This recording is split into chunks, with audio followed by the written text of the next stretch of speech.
বাংলাদেশের রাজনীতিতে একটি ক্রান্তিকাল চলছে।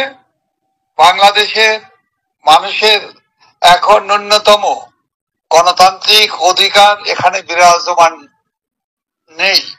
এখানে কথা বলার অধিকার নেই। কথা বলতে গেলে, কথা বলার চেষ্টা করা হলে, রাজনৈতিক কর্মকাণ্ড করতে গেলে আওয়ামী লীগের নেতা কর্মীদের জন্য একটি মনে হয় যেন আওয়ামী লীগের নেতা কর্মীদের দমন, পীড়ন, নিপীড়ন, নির্যাতন, হত্যা করা, আক্রমণ করা, নিশ্চিহ্ন করা, এটাই বর্তমান অবৈধ, অনির্বাচিত, অসাংবিধানিক দখলদার সরকারের একমাত্র লক্ষ্য।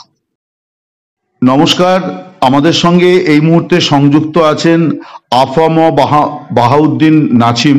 তিনি বাংলাদেশের একজন জনপ্রিয় রাজনীতিক এবং আওয়ামী লীগের যুগ্ম সাধারণ সম্পাদক।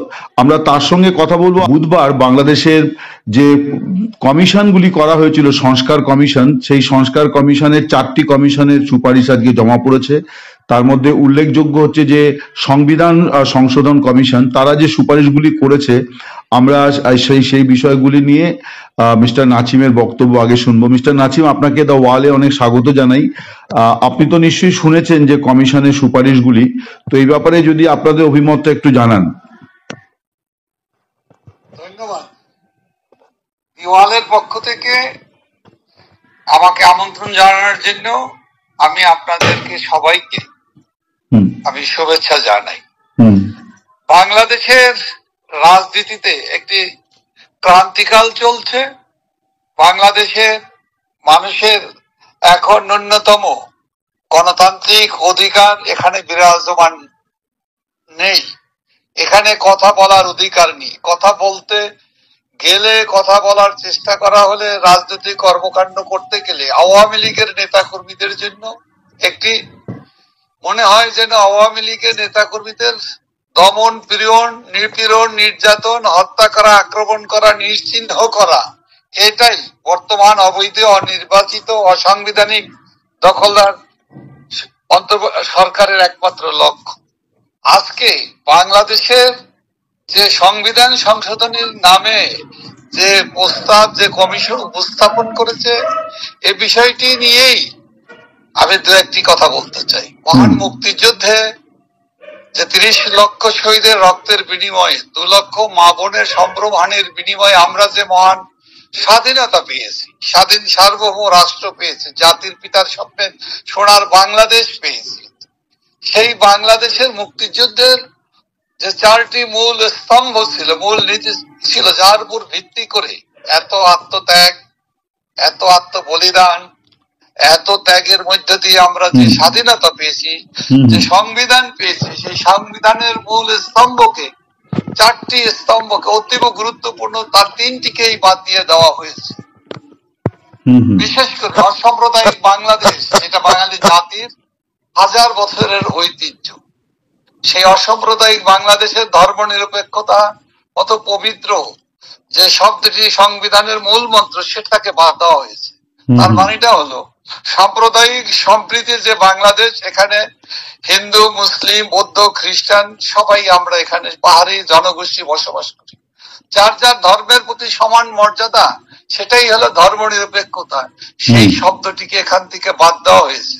আজকে বাঙালি জাতীয়তাবাদ, বাঙালির জাতিসত্তার ঐতিহ্যকে, আমাদের বাঙালির 1000 বছরের ঐতিহ্য, সংস্কৃতি, শিল্প, সাহিত্য সবকিছুকে মিলে আমাদের একটি আলাদা ভাষার ভিত্তিতে, রাষ্ট্রভাষার বাংলা ভাষা আমাদের মাতৃভাষা, সে বাংলার ভিত্তি, সেই রাষ্ট্রভাষার ভিত্তিতে, ভাষা ভিত্তিক পৃথিবীতে গুটি কয়েক দেশের ভিতরে অন্যতম শ্রেষ্ঠ এবং অন্যতম রাষ্ট্র হলো বাংলাদেশ। সেই বাংলাদেশের সেই বাঙালি জাতীয়তাবাদকে আজকে মুছে ফেলা হয়েছে।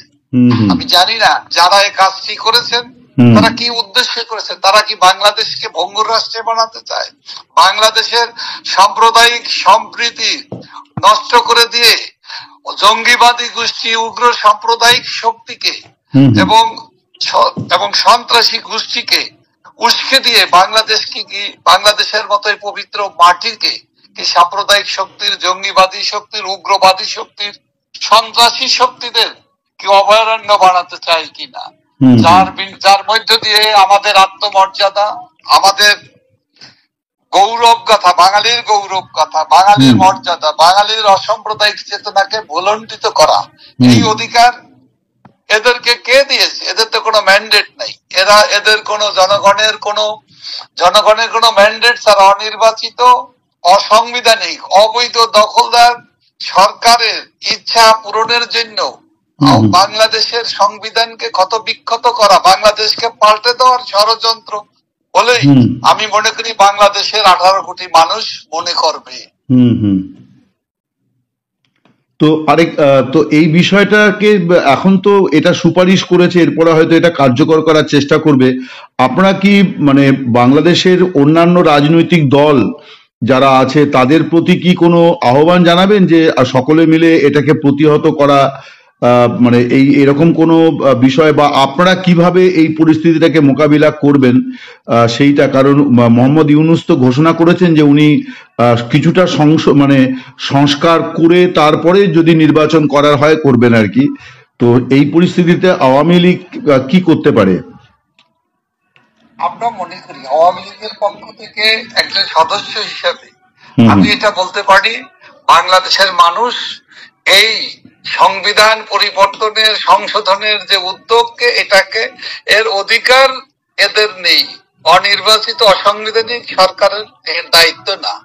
তারা প্রস্তাব করতে পারে, সেটা গ্রহণ করবে কি করবে না এটা বাঙালির ম্যান্ডেট নিয়ে, বাংলাদেশের গণতান্ত্রিক সরকার জনগণের ম্যান্ডেট নিয়ে যারা আগামীতে গণতান্ত্রিক প্রক্রিয়ায় নির্বাচিত হবে, নির্বাচনের মধ্য দিয়ে যেখানে লেভেল প্লেইং ফিল্ড থাকবে, সমান সকলের জন্য, সকল গণতান্ত্রিক শক্তি যে নির্বাচনে অংশগ্রহণ করতে পারবে, যে সেই নির্বাচনের ভিতর দিয়েই নির্বাচিত জনপ্রতিনিধিরাই সংবিধানকে সংশোধন করবে। তার আগে এই বিষয়ে আকারে এটা পাঠাতে পারে, এটা গ্রহণ করবে কি করবে না জনমতের সিদ্ধান্তের ভিত্তিতেই জনগণের প্রতিনিধিরা সাংবিধানিক ভাবে এটা নিয়ে কাজ করবে। এর আগে সংবিধানকে পাল্টানোর, সংবিধানের মূল স্তম্ভ কে বাদ দেওয়ার কোনো অধিকার এই অনির্বাচিত অন্তর্বর্তীকালীন সরকারকে বাংলাদেশের জনগণ দেয়নি। এটা সম্পূর্ণ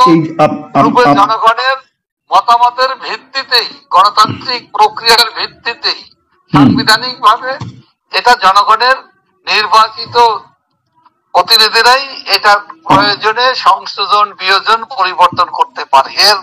এর বাইরে অন্য কারো এ বিষয়ে কোনো কিছু করার আপনারা আমি মনে করি না।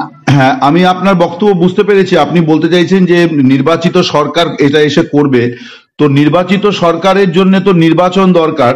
তো বিএনপি তারা কিন্তু একটা সরকারিভাবে প্রেস কনফারেন্স করে, প্রেস বিজ্ঞপ্তি দিয়ে তাদের দলীয় সিদ্ধান্ত বলেছে যে তারা 2025 অর্থাৎ চলতি বছরের জুলাই আগস্ট মাসে, তার মানে আগামী 6-7 মাসের মধ্যে তারা নির্বাচন চায় বাংলাদেশে। তো আপনারা এই বিষয়টাকে কিভাবে দেখছেন? আমরা গণতান্ত্রিক দল হিসাবে, গণতান্ত্রিক শক্তি হিসাবে যে কোনো দলের মতামতকে, তাদের অভিমতকে আমরা সম্মানের সাথে দেখি। তবে আমি যেটা মনে করি, আওয়ামী লীগ সহ বিএনপি, অন্যান্য যত গণতান্ত্রিক যতগুলি রাজনৈতিক দল আছে, মুক্তিযুদ্ধের পক্ষের গণতান্ত্রিক শক্তি, প্রগতিশীল শক্তি, সকল রাজনৈতিক দল যারা আছে সকলেরই একটা দাবিতে হওয়া উচিত। সেটা হলো সকলে অবাধ, সুষ্ঠু, নিরপেক্ষ, অন্তর্ভুক্তিমূলক, অংশগ্রহণমূলক নির্বাচনের জন্য নির্বাচনী পরিবেশ সৃষ্টি করতে হবে। সবাইকে সমান অধিকার দিতে হবে এবং জনগণ যাতে স্বতঃস্ফূর্ত হয়ে ভোট কেন্দ্রে আসতে পারে। কোন দানবীয় শক্তি অথবা কোন অশুভ শক্তি সাম্প্রদায়িক গোষ্ঠীকে নির্বাচনে ক্ষমতায় বসানোর কোন অশুভ উদ্দেশ্য নিয়ে যে নির্বাচন করার পায়তারা যাতে না হয়, সে বিষয়টির দিকে আমি বাংলাদেশের জনগণের পক্ষ থেকে, আওয়ামী লীগের পক্ষ থেকে একজন নাগরিক হিসাবে আমার এই দাবি এবং প্রত্যয় এবং আমার আহ্বান থাকবে, সকল গণতান্ত্রিক শক্তি, প্রগতিশীল শক্তি, রাজনৈতিক শক্তির সম্মিলিত প্রয়াসের ভিতর দিয়ে দেশে একটি অন্তর্ভুক্তিমূলক, অংশগ্রহণমূলক সকল রাজনৈতিক দল, গণতান্ত্রিক শক্তি নির্বাচনের নির্ভয়ে নিঃসংক চিত্তে অংশগ্রহণ করতে পারে, তার পরিবেশ এখন থেকেই অনতিবিলম্বে শুরু করা উচিত এবং যত দ্রুত সম্ভব এই নির্বাচনের পথেই হাঁটা উচিত বলে আমরা মনে করি।